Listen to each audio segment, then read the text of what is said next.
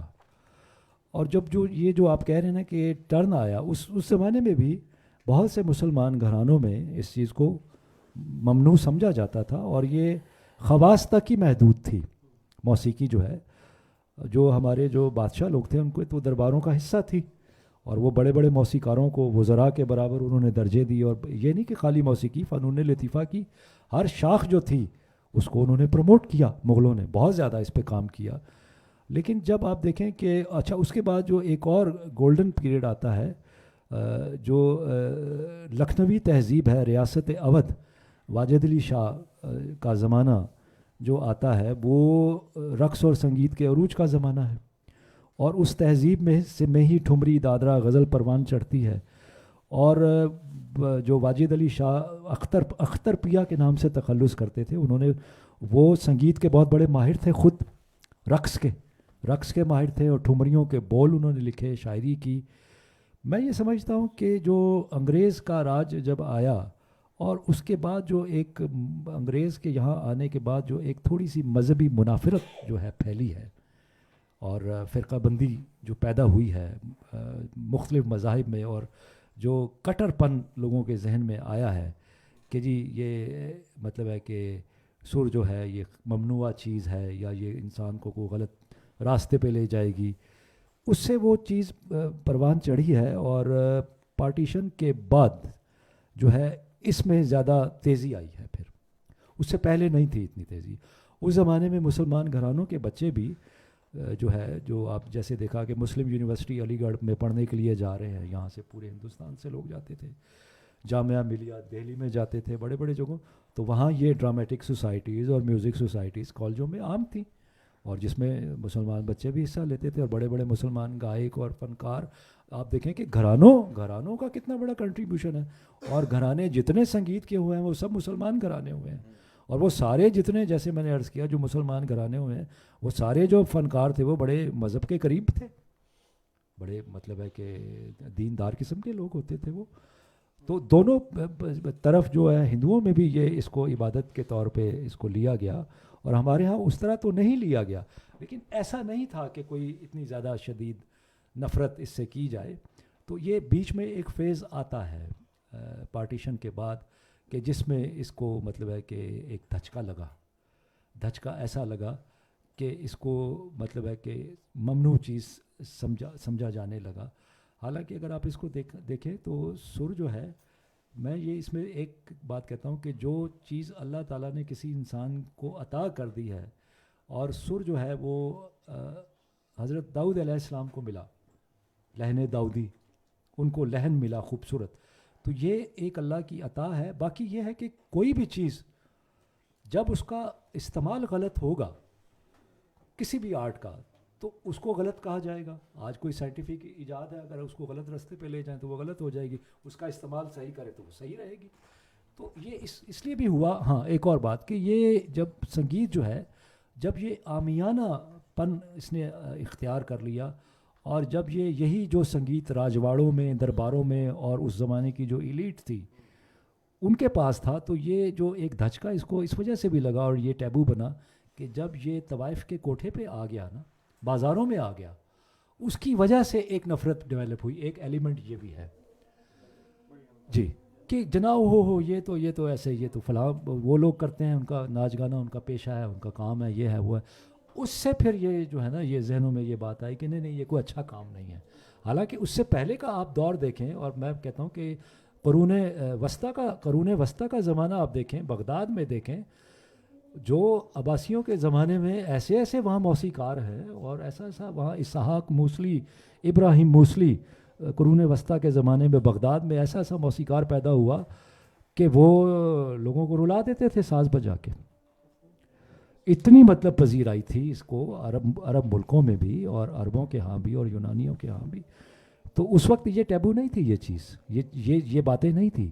لیکن جب ابتذال آئے گا نا کسی چیز میں تھوڑا سا، اور اس کی شیپ غلط ہو جائے گی، اس کا انداز غلط ہو جائے گا، اس کی پریزنٹیشن غلط ہو جائے گی، تو ظاہر ہے کہ پھر ایک وہ جو مذہبی ایلیمنٹ ہے وہ ضرور آئے گا احتجاج کے طور پہ، وہ سامنے آئے گا. نہیں یہ تو جو ہے یہ اس کے خلاف بات جا رہی ہے یہ چیز. آخری سوال، اپنا نام بھی بتائیے کائنڈلی. جی، میرا نام ہے عامر شاہ، اور میں سوال تو کچھ اور، اب مائک ہے جی، ہیلو، اپنے پاس کر لیجئے بس. ہیلو جی ٹھیک، اب ٹھیک ہے.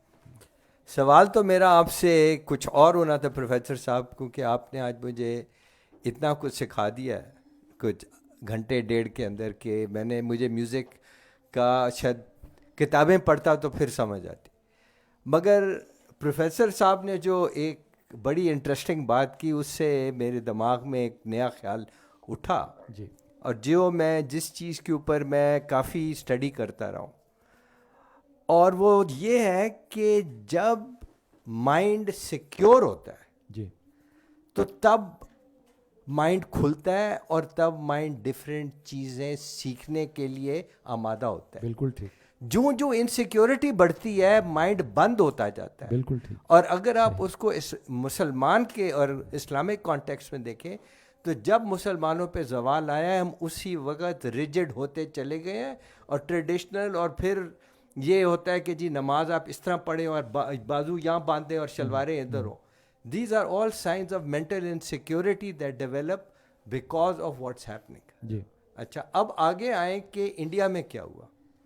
انڈیا میں 1857 سے پہلے جی جب آج جس دور کی آپ بات کریں اس وقت پراسپیرٹی تھی اور اس وقت مینٹل سیکیورٹی تھی, آپ کے ریلیجس بلیف کے اوپر آپ کی پرسیکیوشن نہیں ہوتی تھی. بڑی اچھی بات آپ نے. اب کیا ہوتا ہے کہ جب انگریز آ کے دلی میں ریزیڈنٹ بنتا ہے اور یہ 1857 کا کام ہونے لگتا ہے, تو وہ مولوی عبدالحق تھے جنہوں نے پیسہ اخبار وہ اور ان کا بیٹا دلی میں چھاپتے تھے. انہوں نے نعرہ لگایا تھا کہ جی اسلام خطرے میں. آپ سمجھ رہے ہیں میری بات؟ اور یہ وہی وقت ہے جو کہ ایک آئی تھنک پریسبیٹیرین پریسٹ تھا. جی جی, اس کا نام اگر مجھے اب یاد آ رہا ہے ہسٹری سے, مرے شاید اس کا نام تھا. اس نے بھی آ کے کہا کہ جی یہ تو ہم ان کے ساتھ کدھر مل رہے ہیں, ہم کو تو اپنے چرچ ہونے چاہیے, we should not mix with these people. And he started seeing that from Calcutta, ٹھیک, جہاں کہ پھر انہوں نے نیٹیوز کو کلبز میں آنا بند کیا. تو یہ جو ہم میوزک اور پوئٹری اور اس کا زوال دیکھتے ہیں, یہ وہاں سے شروع ہوا جہاں سے ہمارا مائنڈ انسیکیور ہونا شروع. بالکل ٹھیک. اور جب ہمارا مائنڈ انسیکیور ہوا, آپ سارے دیکھ لیں, آپ انڈیا کے بھی دیکھ لیں, آئی ایم ویری ہیپی کہ آپ نے وہ بغداد کی بات کی, پھر وہاں بھی دیکھ لیں ہمارے ساتھ کیا ہوا. بالکل. ابن فرنیس تھا اسپین میں. یہ میں اس دفعہ اسپین گیا 2 ہفتے میں, صرف اندلوسیا میں پھرتا رہا یہ دیکھنے کے لیے کہ مسلمانوں کے ساتھ کیا ہوا.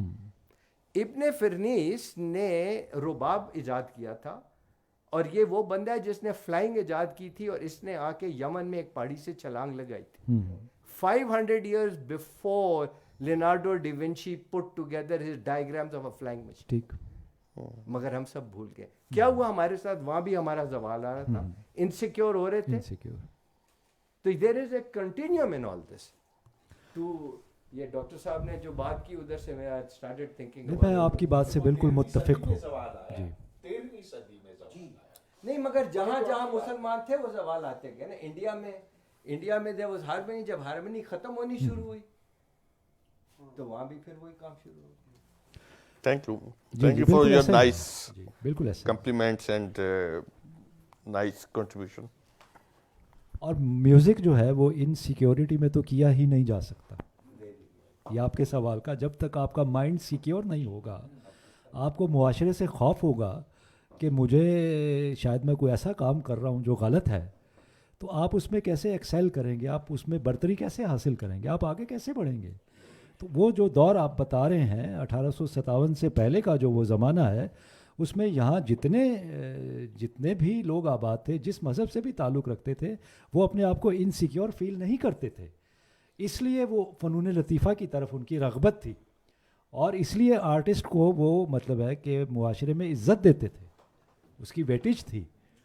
اور مطلب ہے کہ خاص طور پہ ہمارے یہ جو گولڈن ہمارا 350-400 سال کا زمانہ ہے مغلوں کا, انہوں نے فنکاروں کو اتنی عزت دی ہے, اتنا فائنینشلی اور معاشی طور پہ آسودہ حال کر دیتے تھے کہ آپ کا کام یہ سوچنا ہی نہیں ہے کہ آپ روزی روٹی کہاں سے کمائیں گے. آپ کا کام ہے کریشن کرنا, آپ ریاض کرو, آپ محنت کرو, اپنے کام میں آگے بڑھو. یہ فنکار کو چاہیے تو فن بچے گا اور فن آگے جائے گا, ورنہ نہیں جائے گا. بہت شکریہ. ہم یہاں پر ختم کرتے ہیں. میں بہت شکر گزار ہوں جناب اقدس ہاشمی صاحب کا, جناب خلیق الرحمان صاحب کا. آپ کی انٹلیکچوئل کنٹریبیوشن نے, آپ کے سوالات نے, آپ کے خیالات نے اس محفل کو بہت زیادہ ایک اچھا اور علمی اور ایک فنی سطح پر بہت پختہ رنگ دیا ہے. میں آپ کا بھی شہباز علی صاحب بہت شکر گزار ہوں کہ آپ ہمارے دی بلیک ہول کے پلیٹ فارم پر آئے اور ہمیں عزت بخشی. یہ جو پلیٹ فارم ہے, اس کی کوشش ہوتی ہے کہ دنیا کے ہر علم کے ہر شعبے سے تعلق رکھنے والے ماہرین ہمارے پاس آئیں, اور ہم علم کے جتنے زاویے ہیں, جتنی جہتیں ہیں, ان کو یہاں سے اس پلیٹ فارم سے عام کرنے کی کوشش کریں اور ہم انلائٹن کرنے کی کوشش کریں. اس میں آپ کا بھی حصہ ہے، ہم اس کے لیے شکر گزار ہیں. میں شکر گزار ہوں ڈاکٹر نیر کا، سعدیہ صاحبہ کا، حود بھائی کا، معین صاحب آپ کا سب دوستوں کا. یہاں اور میرے بہت پیارے دوست آئے ہوئے ہیں، بیٹھے ہیں. یہ جو سر سنسار کتاب ہے یہ یہاں پر ہے، اور یہ 50% پر مصنف کے سگنیچر کے ساتھ آپ کو مل سکتی ہے. آپ لینا چاہیں ضرور لیجئے.